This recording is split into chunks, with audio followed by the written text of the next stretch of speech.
Mga sis, mga day,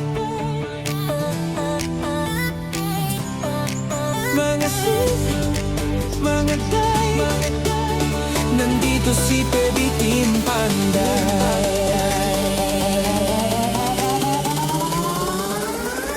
Kay Baby Team Panday, ang pabahay nakasalalay, may buhok na nakalugay, matang mapungay, minsan nakakatunaw. Pag nakadress ay grabe, puso namin napapawaw. Mga sis, mga day, si Eder, Baby Team Panday.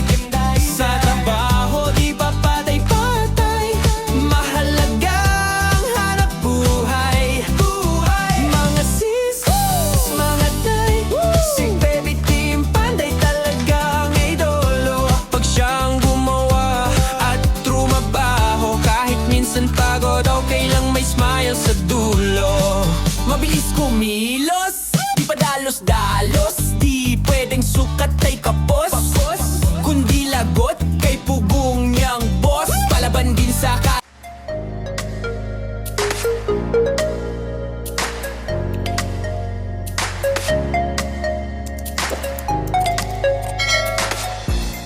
So yun, good morning mga babayan, mayong buntag. So, update tayo uli sa project ko dito sa Pagadian City.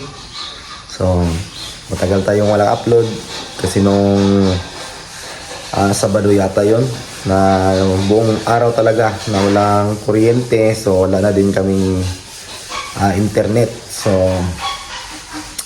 nasira daw yung internet dito. So, kaya walang upload tayo mga babayan. So ngayong araw mag-update lang tayo dito sa mga ginagawa. I-update ko din kayo at si ma'am dito sa ginawa namin, sa ginawa ni Uncle Alex dito sa paghahaspi ng open cabinet. So ayan, sa umaga pa, so alas 6 pa lang, so simula na po kami sa trabaho para makauwi na kami. Kasi napakahirap, walang tubig. Merong tubig naman, hindi sabihin na wala, pero yung tubig talaga ay hindi talaga makasupply. Maubos talaga kung maligo kami lahat. So maubos talaga at bumili lang ako ng mainom namin. So ayun, bili ako ng mineral kahapon kasi wala na talaga kami magagamit kahapon. Wala nang mainom, pang hugas ng pinggan ay wala na. So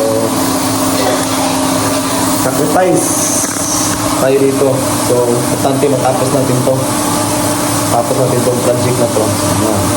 Update ko kayo, pakita ko sa inyo mga babayan. Una-unahin natin dito sa kwarto. So tara, samahan niyo po ako ngayon. Ayan, kung nakikita nyo, may mga damit. Dito natutulog yung mga kasama natin. So ayan, nakapag-disboard na po ako. Pero sabi ni sir, pa-dark daw yan. So hindi ko tinapos mga babayan. So kasi kailangan nating i-dark yan. Kasi yung nabili nila na pintura is smoke gray. So ayan po yung kulay niya. Ayan po yung nalabasan niya. So ganyan din yung maging kulay sa labas. So ipa-dark daw yan. So kami na lang yung magtitimpla. So bibili na lang tayo dyan ng tinting cooler. So ito na po dito sa kwarto. Ito ay na talaga to. Yan na lang po ang pinakakulang. Yung pag-grout. Pag-bibisboard. So at yung pag-tile grout. Dito. Hindi pa ito na tile grout. So lalagyan pa yan ng tile grout. So ito na lang talaga yung dito. Kisami dito. Maliit na lang po itong kisamihan dito. Madali lang po itong tapusin. So, baka nasa mga 2 weeks ay matatapos na po ito. So, ayan, dito update tayo.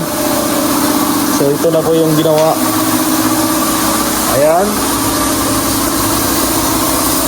So, kita nyo sa video. So, ito na po yung ginawa ng Uncle Alex. So, ayan na. So, kumintab yan pag tapkutan na. So, hindi pa ito natapkutan. Iniipit pa ito ng sanding sealer. Ayan. Ganda. Parang totoo talaga. Totoong kahoy. So yan. Napaka... So yan o. Lapit natin yung camera para makita. Ayan. So lalagyan ko po ito ngayon ng WPC dito. Pag natapos na po ito, pag natuyo na, lalagyan ko po ito dito ngayon. So pati dyan, kasi WPC yan. So paprimeran lang natin yan. Kasi skim coat yan. So dito update sa ceiling. So umuwi na yung isang kasama ko, si Janjan. Magpatuloy nito ngayon si Anding at saka si Bunjong. So si Bunjong ay konti na lang yung gagawin niya sa pag-electrical. So dito na siya sa ngayon. Tapos ko sa kanila itong pagkikisami dito. So yung pinaka-box na lang yung kulang. Ito na lang yung kikisamihan at saka yung maliit doon. So dito sa kwarto. Itong sa kwarto na ito ay hindi pa namin ito nagalaw. So yan. So yung kapatid ko naman ay nandun sa labas, ay nagliliha. So yan po yung UV board na idikit ko doon sa TV rack. So yan. Hindi ko pa yan na ilagay kasi baka mahirap na to. Hindi na ito may retouch kapag natusok yan. Hindi natin pwedeng ma-retouch yan kasi ganyan na talaga yung kulay niyan. So pangit na pag nasira yan. So kailangan nating ingatan yung mga ganyan kasi finished product na yan. So hindi na natin pwede ma-retouch. Hindi katulad ng pintura, kung may masira man ay madali nating i-retouch. So kita nyo po, nagkalat pa to dito, pati dyan sa labas. Sana pumasok yung siyang kultata ngayon para mapalinisan ko yung mga nagkalat dyan sa labas, para pag alis namin dito malinis at walang masabi yung may-ari sa atin. Kailangan malinis po yung paligid bago ako alis, bago kami umalis dito sa project. So yan, kita nyo po. So dito matatapos yan ngayon. Papasunod ko naman doon. So pagkatapos sa kwarto, din sa tiris, yun na lang po yung pagkakisamihan. Dito sa tiris ay na tiles na din pero hindi pa natapos. So ito naka-tiles na. So kita nyo po yan, naka-tiles na po siya. Ang pinakakulang na lang dito sa gilid yung mga siruho. So dito, so yan na lang po yung pinaka kulang. So ito ay tapos na. Tapos na po itong, ayan, kasi umuulan, nadudumihan. Punas na lang po yung kulang nito. So yan o. So dito na lang yung malalaking pagkikisamihan. Pero madali na lang po ito dito. So nandito ng mga materialis nito. So ayan, para makauwi na din kami. Yun yung habol namin dito. So ayan, nag-i-spray na ng panding sealer.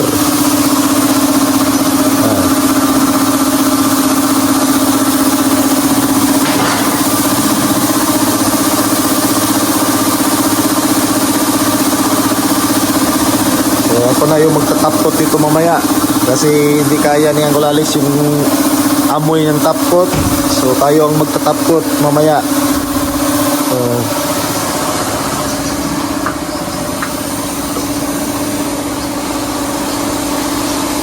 ito, hindi pa na primeran to. So madali na lang po ito dito labas.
Ayan, magandang hapon, maayong hapon sa inyong tanan. So, update tayo dito. Tapos ko na itong takutan kanina.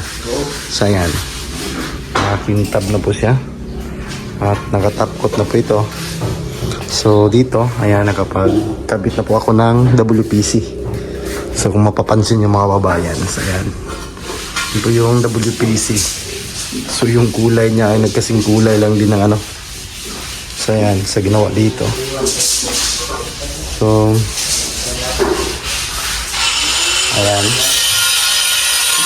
So dark pala yung binili nila. So ayan o. Tignan natin sa malayuan. Ayan. Kunti na lang yan tatapusin ko at yung pinakailalim. So malapit na matapos. So nakatapos na po yan mga babayan. So yung mga drum natin, ayan, sumakintab na din. So ayan, naayos na. So magkasintulad na sila. Ayan. Kunti ano lang po ito, mga alikabok. So kunin natin alikabok. So ayan, makintab na yan. So para itong totoong kahoy sa malapitan. So ayan. So, maganda. So dito pag malagyan na natin itong UV board, so mas gumanda na po ito dito mga na side. So kabit natin itong UV board mamaya. So dito update tayo sa ginawa nilang pagkikisami. So yan, kunti na lang. Doon na lang sa pinakadulo yung kulang. Yan. Yun na lang yung tatapusin nila ngayon dito sa parte ng sala at saka kitchen. So ang hindi na lang ito at may kunti doon sa kanilang tawag yun, yung walk-in closet. So yun na lang po ang hindi nagkisamihan. So at sa ginawa ni Gino dito, malapit na din siyang matapos. So sa mga masiroho na lang na maliliit. Shoutout mga So parak. hindi man masyadong maliit kasi nasa mga ano yan, lagpas ano yan, mga 15 cm yata yan. Hindi. 20 cm. So malaki pa rin. So dito namin nilagay yung siro, hindi doon sa pinaka ano niya, pinaka entrance. So dito namin nilagay. So yan, ito na lang yung kakabit. Ilang siroho na lang to. Sa 2, 3, 4, 5, 6, 7, 8. Walong siroho na lang. So tiplahan ko ni mo? Tiplahan ni mo amo wala? So timpla. So dito na lang sa pinakababa. Ayan, kung napapansin nyo yan, may lalagyan pa natin yan ng fluted sa pinakababa na yan. So para tirno sila dito sa itaas. So dito na naman ako kasi fluted panel daw din yan dyan. So saka dito ito mahuli to kasi wala pang kisame. So maganda na po ito mga babayan. So ayan, inayos ko kanina na. So pati yung ilalim yan ay naka-finish din yan. Kung may matitira sana tayong mga ganito, pwede nating lagyan yan dyan. So kung wala tayong matitira, so pintura na lang yung lalagay natin dyan. So depende sa kanila anong lalagyan nila dyan. So pwede ding fluted, pwede ding pintura na lang. So at matatapos na po yan dyan ngayon. So pasusunod natin yung soaking closet. Maliit lang yun doon. So pagkasunod dito na. Siguro hindi na to aabutan ng Sabado. Tapos na po ito lahat ang pagkikisami dito sa loob. So sa labas na lang yung problema, yung hindi pa nakisamihan, yung sa may tiris. So yun na lang po yung mga gagawin dito. Kasi yung pintura ay halos tapos na po yung liliha. So susundan natin yan ng primer. So gamit pa rin dyan is yung solvent primer. So ang gagamitin pintura sa labas is yung elastomeric paint na rain or shine para matibay. So dito sa loob mga glows lang po ito lahat. So lapit na tayong matapos. So may 3 ilaw dito na naka sintro sa may TV. So yan. So lalagay natin to dito yung ano dito,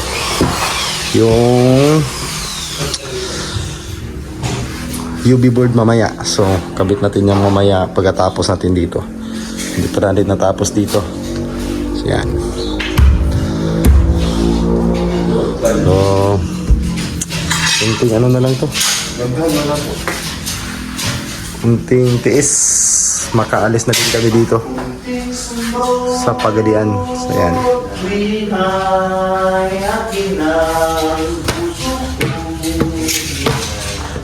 Mingaw na daw sa tatay sa Davao. Oo.